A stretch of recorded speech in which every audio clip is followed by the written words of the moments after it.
Ashama harka fuune akkam jirtu nageenyi babaaroo kun qophii oduuf odeeffannoo madda dhugaati hangaa xumura sagantaa keenyattiin waliin turaan affeerraa keenya sagantaa keenya har'aa keessatti barreeffama kabajamaa fi jaalatamaan xiinxala siyaasaa addunyaa Jaal Johar Muhammad shiraa fi sharrii bilxiginnaa irratti qopheesse garaa sagaleetti jijjiirree isiniif dhiyeessu yaallaa nufaana bu'aan dhaamsa keenya ni kan isin waliin turuu shugguxii sabaati karoora gulantaa lammaffaa tuuta bilxiginnaa Plan B jara bilxiginnaa akkuma walumaan argaa jirru tibba kana godinoota Oromiyaatti hidhaa fi doorsifni hammaatee jira. Gidiraan godinoota Wallaggaa, Gujii fi Booranatti maqaa shanee jedhuun gaggeeffamaa ture ammaa immoo gara godinoota Harargee, Baalee, Shawaa fi Jimmatti ceehee jira. Humna poolisii dhiheenyaa leenjii bahee fayyadamuun miseensota paartilee mormitootaa qeerroowwan jajjaboo fi manguddoota dhageettii guddaa qaban tumuun hidhuun doorsisuun taatee guyyaa irraa guyyatti hammaachaa deemaa jirudha. Kun kan ta'aa jiruuf immoo warri bilxiginnaa jijjiirama karooraa fi tarsiimoo waan godhaniif duraa filannoo itti aanu dhugumaan mo'annaa abdii jedhu qabaataa turan. Amma abdiin sun akka dhugoomuu hin dandeenye sirriitti hubatanii abdii kutatanii karoora itti aanu yookaan Plan B'tti ceehanii jiru. Plan A filannoo mo'achuuf isaan abdachiise maal ture? Tooftaan Plan A sun warraanuu mormu jedhanii yaadan sobuu fi sossobuun hojiin ala gochuu fi qoqqooduu ture. Fakkeenyaaf yaanni bilxiginnaa akkanatti ganamumaan tuffatama jedhanii hin yaadamne. Fafakkeessinee uummata hanga tokko fudhachiifna jedhanii yaadaa turan. Sobni yaadanii madda marii fi bilxiginnaan sirna gadaa keessaa bahe jechuun saniin hafarfamuu yaalame. Garuu osoo olee hin bulin yaadichi gadaa Oromoo dhiisii godaa Oromiyaa keessaa akka hin maddin ifa ta'ee tuffatamee tufame. Hawaasa bira osoo hin gahin hayyootaan qilleensa irratti rukutamee fashalaa'e. Abaa'oon filannootti hin hirmaatu jedhanii yaadaa turan. Kunis yookaan sirnatu tabaan ala isaan godha yookaan immoo ofiifuu fincilee keessaa baha xiinxala jedhu qaban. Tilmaamaan kana irraa ka'anii tabaan ala gochuuf jecha ganamumaan waliigalteen asmaratti godhame akka fashaluu shira ofii eegalan. Akkasumas waraanni galee akka hin saabanne shiraa hedduu xaxaa turan. Abaa'oon waraana hamma danda'e abbootii gadaa waliin galchee kan hafee ajaja kiyya jala hin jiru jedhee mallatteesse. Kanaan tooftan ala gochuu fashalaa'e. Hidhaa fi duula bifa garagaraan hooggantoota irratti godhamu obsuun boordii filannootti galmaa'ee filannoof qophaa'utti seene. Abdiin hooggansaa abaa'oo aarsinee abdii kutachiifnee filannoon ala akka of godhu goona jettu bishaan jala yaa'e. Iddoowwan addaa durummaadhaan dirree qabsootaan sossobuu fi harkatti galfannaa jedhanii yaadaa turan. Fakkeenyaaf duulli Amboon Niiyorkii Oromiyaa goona jedhu sossobanii qabachuuf ture. Garuu birrii miliyoonaa 100 lakkaa'amu guuramus Amboof homaa osoo hin buusin dhadhaa ibidda bu'e ta'e. Amboo akka hin sobamnee fi hin sossobamne gaafa hooggansi bilxiginnaa dhaqee mormiin ari'ame gale hubatan. Abdiis kutatan. Tooftaan sossobuun hawwachuun kufnaan humnatti fayyadamuudhaan yookaan rukutuudhaan harka kennisiisutti seenanii shororkeessaa jiru. Humna filannoo irratti isaan mo'uu danda'u addaa qoqqooduunis tooftaa ijoo ture. hawaasa naannummaan addaa cicciranii wal afaan kaayu yookaan afaffaajessu uumuuf yaalan. Keessattuu Shawaa, Wallaggaa fi Arsiin addaa babaasanii atakaroon murnaa naannoo irratti hundoof akka jabaattu barbaada. Duulaa guddaas godhan. Tooftaan sun yoo milkaa'ee uummanni mormitoota irraa abdii akka kutatu gochuun filmaatni biroo akka hin jirretti ilaaluu ta'a jedhanii yaadan. Uummanni mormitoota nu qoqqoodan kanarraa jarumaa tokkummaan nu saaman san wayya jedhee nu filata jedhanii abdataa turan. Dabalataanis naannoodhaan qoqqoodamuu sagalee mormitootaaf kennamu bakka hedduutti akka hiramee bilxiginnaan sagalee wayyaba akka argatu dandeessisaa shallaggii jedhu qabaataa turan. Naannummaan sabboonummaan mo'amuu eegaltee dhaabbilee mormitootaas walitti dhihaachuu eegalan. Abdiin tooftaa kanas dukkanaa'uu eegalte. Qeerroowwan qoqqoodon garii hawwatanii kan maqaa balleessanii hojiin ala gochuun karoora biraa ture. Yoo yaadattan ta'e waggoottan lamaan dabre. Kanaan qeerroo hamma tokko madaqfachuuf yaalamaa ture. Qeerroon haaromsa maqaa jedhuun yaala. Qeerroowwan miliyoona tokko tuqaa tokko ta'uuf hojii uumuuf birrii biiliyoona 3 ramadnee jirra jechuun awwaaraa hin jirre maqaa qeerrootiin kaasaa turuu isaanii xiinxalaan siyaasaa addunyaa Jaal Johaar ibsanii jiru. Haa ta'u malee mallaqni uummataa dhangala'ee jira jedhan. Garuu akkuma durii sana waadan kunis qilleensa irratti hafee jira.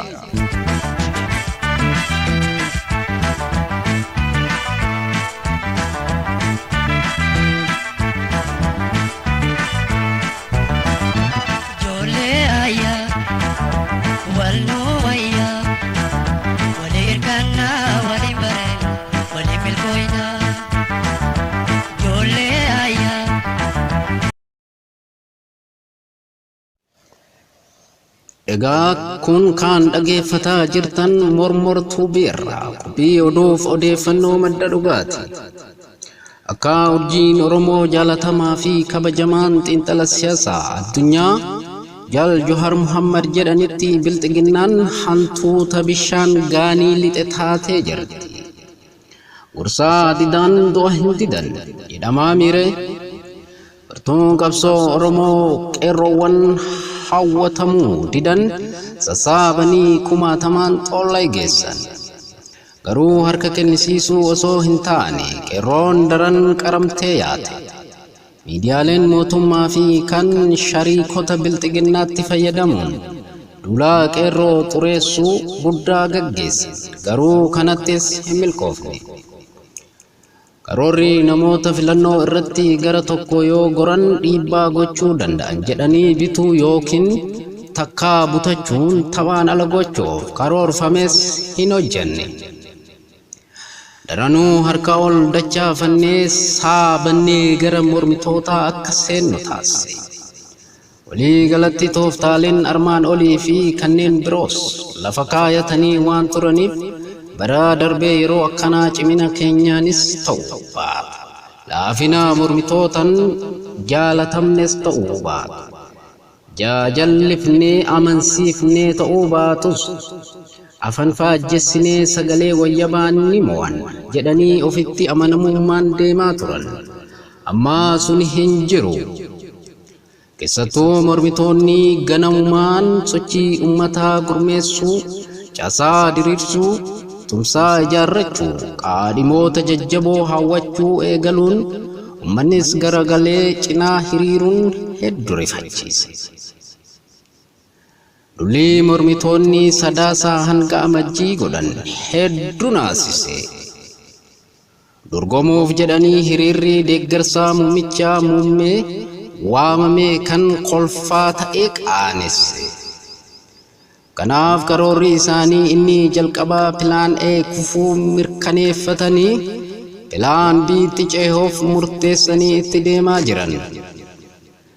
Karoorri lammataa yookaan pilaan biin isaanii waan lama of keessaa qaba. Qawwee fi mallaqa. Tokko humnaa qawwee dirree siyaasaa dhiphisuun mormitootaa fi uummata abdii kutachiisuun sirna abbaa irree haaraa ijaaruudha. Humnaa poolisii haaraa leenjisanii uummataan akka wal hin simanne muraa teessisanii casaa bulchiinsaa fi nageenya idileetiin alatti gurmeessanii uummatatti bobbaasan. Akeekni tooftaa kanaa tactical objective ummata rifachiisanii yookaan doorsisanii sodaa keessatti deebisuudha. Yaadadhaa manni kun kan wayyaanee irraa of bilisoomse gafaa sodaa injifatee waloon ka'eedha. Maa sodaa keessatti deebisanii sirna abbaa irree haaraa haala mijeessuu barbaadu. Karoora pilaan A keessatti somnee fi sossomnee injifanna gaafa jedhanii yaadan sana hayyootaa fi sabboontota ofitti qabanii of dura qabuun deemuun tooftaa ture. Amma hayyoonnii fi sabboontonnis of dura qabamuu waan didaniif uummannis fafakkeessaa akkasii fudhachuu waan dideef dhiisanii jiru. Faallaa isaa namoota hawaasa biratti jibbaman yakka kaleessa hojjetanii hawaasni gadoo irraa qabu fuulduratti baasaa jiran. Namoonni kunis kan yakka sirna ammaa duraa keessatti raawwataniin uummanni nuuf hin dhiisu jedhanii abdii kutatan. Gariin ammoo atakaroo murnoota mooraa qabsoo keessatti madaayanii jibbaa hamaa horataniidha. Bifa kanaan obbodiyoon duraanii keessaa warra yakkaa fi hammeenya suukanneessaa uummanni fincilee ofirraa ari'e. Kan lamaan haaromsaan harcaase. Yeroo ammaa gubbaa hanga gadiitti muudamaa jiran. Namoota muraasa mooraa qabsoo keessatti jibbaa murnaa fi naannummaan hamaa horatanis madaqfatanii summii jibbiinsaa akka facaasan bobbaasanii jiran. Jara hawaasaan jibbamanii fi hawaasa irraa abdii kutatan maaf ofitti qaban. Kan duraa namoonni kun hawaasa biratti deebinee fudhatama argannaa abdii jedhu waan hin qabneef sirnichaaf amanamoo ta'uu jedhamee yaadameeti. Kan lammataa namoonni kaleessa miidhaa geessisan uummata shororkeessaa turan aangootti deebi'uun sabni cinqamee taa'ee abdii kutatee sodatti akka deebi'uuf yaadaniiti. Jaalatamaa fi kabajamaan xiinxala siyaasaa addunyaa Jaal Jowaar Mohammad. Lammaffaa humna mallaqaan ammoo waa lama fayyadamuu barbaadu. Hayyoota jaarsolii biyyaa fi dargaggoota adda duree ta'an mallaqa itti dhangalaasanii yoo danda'an gama ofiitti hawwachuu yoo xiqqaate ammoo afaan qabsiisuu barbaadu. Hubadhaa hayyoonni jaarsolii fi qeerroowwan kun gara dhugaanuuf ta'uu jedhanii hin yaadan. Hin barbaadanis yeroodhaaf garuu afaan qabsiisuu ummataa akka hin dubbanne mormitootaaf akka hin loogne gochuu ture tooftaan isaanii. Bootii qabeenyatiif yoo gara keenya gorte daran duroomta yoo gara mormitootaa gorte kan qabdu dhabda ergaa jedhu dabarsaa jiran. Egaa dhaggeeffattootaa fi hordoftoota sagantaa keenya kan dhaggeeffataa jirtan qophii oduuf odeeffannoo madda dhugaati. Kunneen wal jaalatu homaa waliin sin salphatu reefuu jaalala keen qabaanu baddu jaalii kunneen konsi banaa seenii koomana jaarratu otoon si dhungadhee barinee foddu.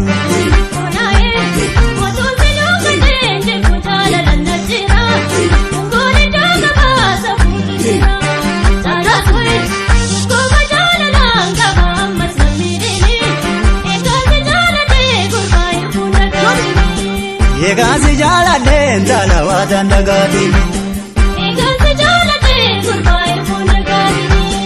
Egaasi jaalladhe jaalawaataan dhagaati. Ani shugguxii sabaati. Akeekni tooftaan kan akka Jaal Jowaar jedhanitti Addaa mallaqaa mormitootni argachuu malan gogsuudha jedhan. Fakkeenyaaf daldalaan bilxiginnaa miliyoona tokko akka kennu itti murtaa'e mormitoota gargaarus yoo barbaade wanti hafteef hin jirtu yookaan xinnoodha. Dulli ji'a darbee daldala hundaa irratti mallaqa guddaa murteessanii guuruu sun akeeka kana galmaan ga'uudhaaf jedha. Mallaqa guurratanii ol wanti isaan barbaadan daldalaan jaalates ta'ee dirqamaan isaan cinaa hiriiruun filannaa biraa akka hin qabne itti agarsiisuu fi maddaa mallaqaa mormitoonni argachuu danda'an gogsuudha. Walii galatti dulli yeroo ammaa Oromiyaa keessatti bifa hidhaatiin tumaan horsiisuu fi bituutiin godhamaa jiru kun akeekni isaa filannoo duratti jedhan Jaal Johar Muhammad. Manni sodaa guddaa keessatti deebi'ee sirna abbaa irree keessummeessuuf xiinsammuudhaan akka of qopheessuuf hoggannii fi miseensonni mormitootaa filannoon dhugaa hin jirtu jedhanii ammumarraa abdii kutatanii of qopheessuu akka dhiisan inumaatu taphaan ala akka of baasaniifidha. Tumaa doorsisaa saamichaa miseensotaa fi deeggartoota dhaabbilee mormitootaa irraa gaggeeffamaa jiru ilaaluun namoonni mormitootaaf kaadhimamaa yookaan taajjabaa ta'uun tajaajiluu danda'an fagomatti sodaatanii yookaan abdii kutatanii akka adabataniif jedhan. Kuni immoo aanota hedduutti mormitoonni kaadhimamaa dhabanii bilxiginnaa forfee akka mo'atuuf akkasumas bakka hedduutti taajjabdoonni dhabamanii annaaf akka mijaa'uuf hawwameeti jedhan Jaal Johar. Dimshaashatti akeekni tarsiimoo duulaa amma gaggeessaa jiraniin mormitootaa fi uummanni jijjiiramni homaatuu hin dhufu. Ce'umsi gara dimokiraasii fashalee jira. Baarree haaraa uumamaa jira wanti hanqisuu hin jiru jedhanii akka abdii kutatanii takkaa harka kennan yookaan fincilanii dirree siyaasaa keessaa bahaniifidha. Kanaan bakkaan ga'uuf uummanni miira sodaatti akka deebi'u qabsaa'onni abdii xiiqitti akka deemanii taphaan duratti dirree ala of godhan haala uumuudha. Warri bilxiginnaa pilaan B kanaa yoo baafatan akkuma pilaan A sanitti tilmaama dogongoraa irraa ka'aniiti. Karoorrii fi tarsiimoon haala walxaxaa fi qabatamaa irratti hin hundoofne. Hireen milkaa'uu isaa xinnaadha. Akkuma gubbatti jennee pilaan A isaanii kan sobuu fi sossobuu bitachuu fi qoqqooduun sun yeroo lafa kaayamu haala uummataa fi mooraa qabsoo Oromoo salphisanii ilaaluu irraa madde jedhan kabajamaa fi jaalatamaan xiinxala siyaasaa addunyaa Jaal Johar Muhammad.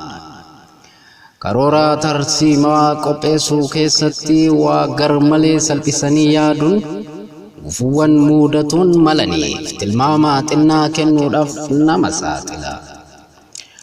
Hawaasa siyaasaa yookaan political community Oromoo kan baay'ee xiqqeessanii ilaaluun uummanni keenya kanuma akka laayyootti sobamu diigamuu fi bitamutti tilmaamuun kaa'an. Karoorri tuffii irraa kaa'amee baafamee hojiitti hiikamutti yoo seenamu hangaa yaadamuu ol ulfaate. Sun ammoo saffisaan abdii kutachuu fi pilaan B'tti ce'uuf dirqisiisee jira jedhan urjiin biiftuu barii bilisummaa Oromoo Jaal Johar Muhammad. Kan pilaan B'tis tilmaaman dogongora irraa waan madduuf hireen isaa sanuma. Dhuma irratti qabxiilee qabsaa'onni jala muranii beekuu qaban kanneen armaan gadiiti. Filannoon kun turus buluus ni godhama. Filannoo kana akka dhumaa waan hundaa osoo hin taane boqonnaa qabsoo haaraatti fudhachuu barbaachisa. Jarri filannoon kun kan bilisaa fi nagaa akka hin taane ni yaalu. Keessattuu ammumaan humna keenya dadhabsiisuu fi abdii kutachiisuu barbaadu. Dulli humna waraana fayyadamuun sodaa uummataatti deebisu.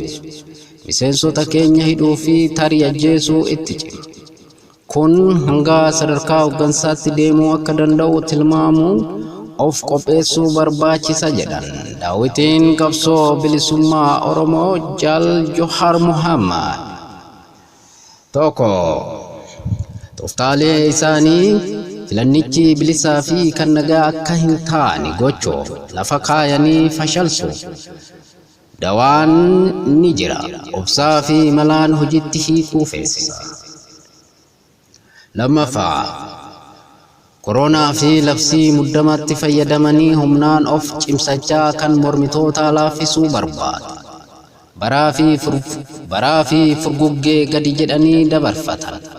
Kanaafuu yoo kanatti hojiilee non-confrontational ta'anitti fuulleffachuun qophii itti fufuu barbaachisa jechuudhaan qonyanyaa fi imala qabsoo Oromoo keessa ceete wabii godhachuudhaan imala waziiza qabsoo bilisummaa Oromoo kan har'aa fi borus barruu yaada dhama qabuu fi hiree egeree Oromoo akeeku kanaan dhaamsaa isaanii goolabanii jiru.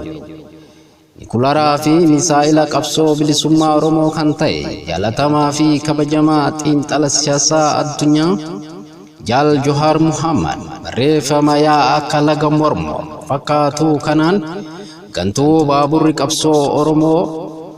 qabsoo bilisummaa Oromoo harcaase dabalatee garee bilxiginnaatti guyyaa adiidhaan uurrii itti buusuu fi dachii jalatti sochoosuun isaa madda oduuf odeeffannoo keenya irraa qulqulleeffannee jirra. Egaa jaalatamtootaa fi kabajamtoota hordoftoota qophii oduuf odeeffannoo keenya waan nu faana turtaniif galatooma. Ni kan isin waliin ture Shubbuxii Sabaatti Johaar Muhammad.